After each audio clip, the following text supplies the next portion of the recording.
When it comes to off-roading, only a handful of vehicles can do justice to the go anywhere attitude, and Jeep Wrangler probably sits on top of this list.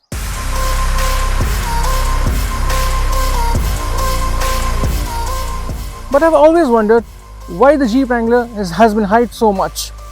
Well, I now understand why. Hi, my name is Arun, you're watching Express Drives. This is the new 2024 Jeep Wrangler.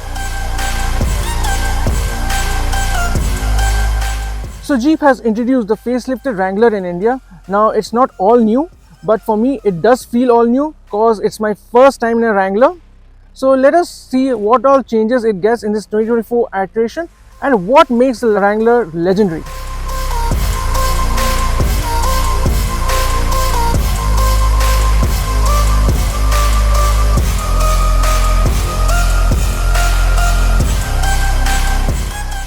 Starting with its exterior, it gets a revised front grille, although it retains the Jeep's signature 7-slat ethos. Coming a little backwards, you get trail-rated badging at both sides of the fenders. And another addition is the new alloy wheel designs. Now we are driving the Rubicon, the more trail-rated or off-road, hardcore off-road version of the Wrangler. So it gets 17 inches on this variant. Another interesting addition is the new Gorilla Glass. Now what makes this special is the antenna for the stereo is embedded within the glass itself. Now that's quite a neat feature, I must say. But overall, Jeep has retained the same boxy design of the Wrangler that we are used to, and thankfully so, because it's a very signature design that enthusiasts are acquainted with. So yeah, there are no any massive changes as far as design is concerned. When you step inside the cabin, you see a lot of things different now. Starting with the layout itself, the dashboard layout has been completely changed. You get new polyurethane wrap around the dash panels. But however, the highlight is the new 12.3-inch touchscreen unit. It gets the latest Uconnect interface from Jeep.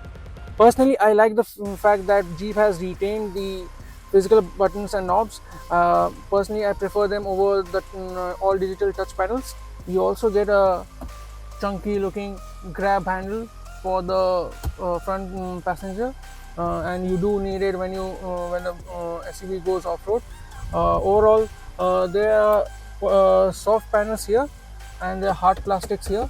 So yeah, but nothing to complain as of now, because they feel well built. They're not cheap plastics. There are a lot new additions. You'll get a USB port here, which you can connect to your dash cam. And to speak, the entire roof can come off, so you can drive open roof. But to be honest, I wouldn't suggest that in this hot Indian summer. Other than that, speaking of features, this touch panel in itself is quite slick. As you can see, there's a whole lot of functions down here. This is the same setup that you get in more premium cars like the Cherokee, and the interface looks very crisp. You get a revised MID here at the center. Again, a good thing is that Jeep has retained the two analog dials, one for the RPM meter and one for the speedometer, and yeah, everything feels nice. It's a lot more premium, definitely, but again, not losing its roots, the touch of a rugged SUV. Another good thing about the Wrangler, which has always been the case, is the amount of practicality it offers. For instance, it gets a decent size glove box, not large but decent size, and there are plenty of cubby holes here to keep your knickknacks. There's a underarm storage here, which is also very spacious, and you get USB charging port here. Then there are two cup holders here, and one slot to keep your either your key or your phone. Another big addition, I must admit, in the new Wrangler has been ADAS. So this is the first time that the Wrangler brings ADAS to its fold. Another talking point about the new Wrangler's cabin are these seats. Now we are sitting in the Rubicon, the more hardcore off-roading variant. So this gets an all black leatherette upholstery with the contrast red stitching. As you can see, it's wrapped in Napa leather, and overall the seats are quite comfortable. I wish they could be a little more roomy for more healthy people. One thing it misses out on is seat ventilation, which I feel is a miss.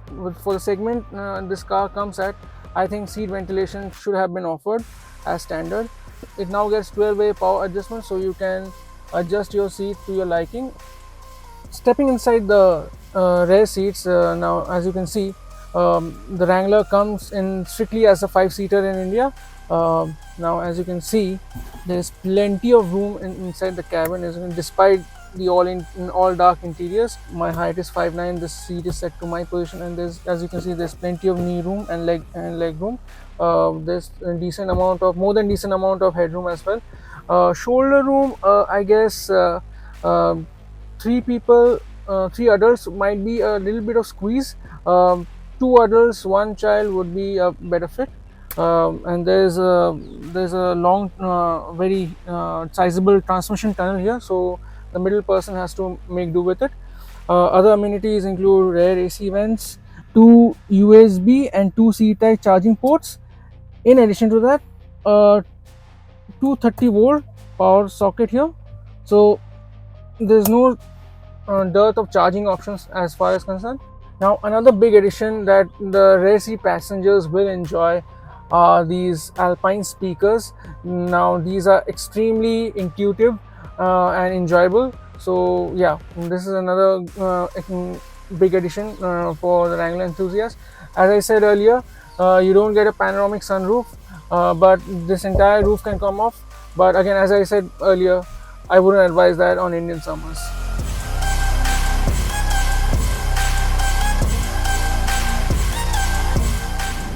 After checking out all the nitty-gritties and spec sheet, it was time we took the Wrangler out.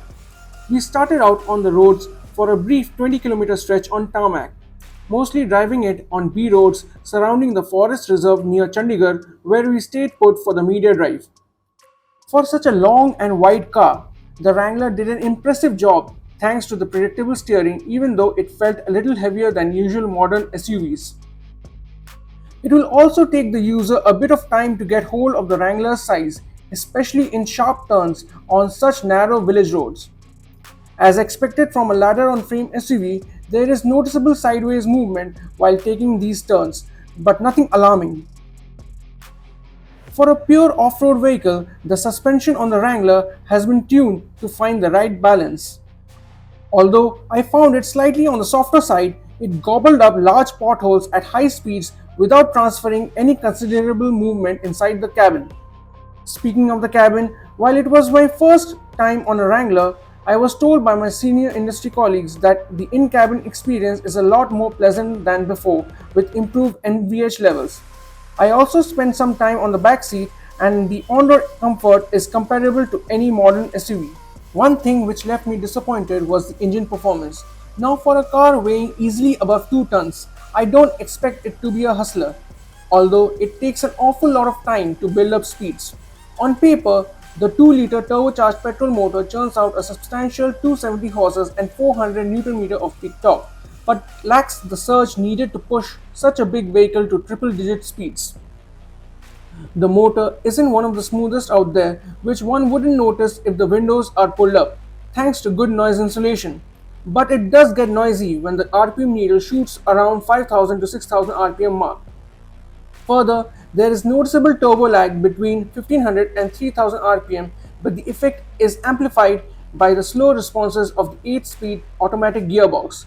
The torque converter unit, though seamless in nature, takes a bit of time to downshift on pressing down hard on the gas. That said, the Wrangler isn't meant to shine on the road, is it?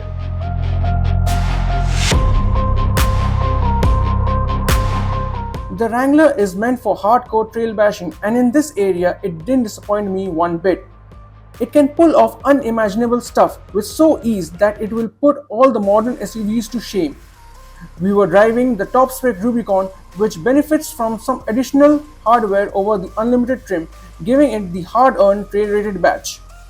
For instance, the Rubicon gets an additional rock track feature with the option to disconnect the sway bar, which not only makes the articulation test a breeze, but a visual treat for the bystanders to witness the Wrangler's flexibility. Driving the vehicle on a sandy riverbed and slushes was an equally fun activity for us thanks to the mud terrain tires wrapped around the 17-inch machine-cut alloy wheels. However, what left me personally in awe was the Wrangler's river crossing ability. With a towering ground clearance of 237 mm and a massive water wading capacity of 834 mm, I literally drove into the Sutlej River without any fuss. For a vehicle of this magnitude, the descent from the steep slope was a walk in the park. I wish I had more time with the Wrangler to explore the inner adventure enthusiast in me.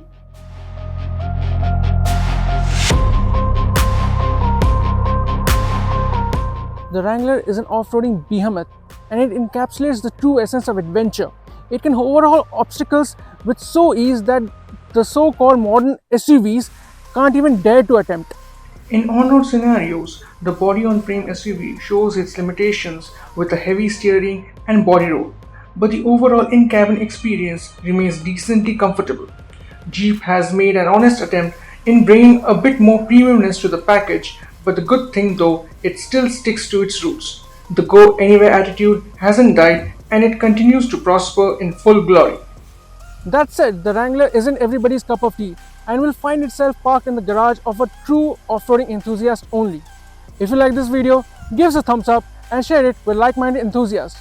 Also, subscribe to the Express Drive channel for more automotive content like this. Thank you for watching.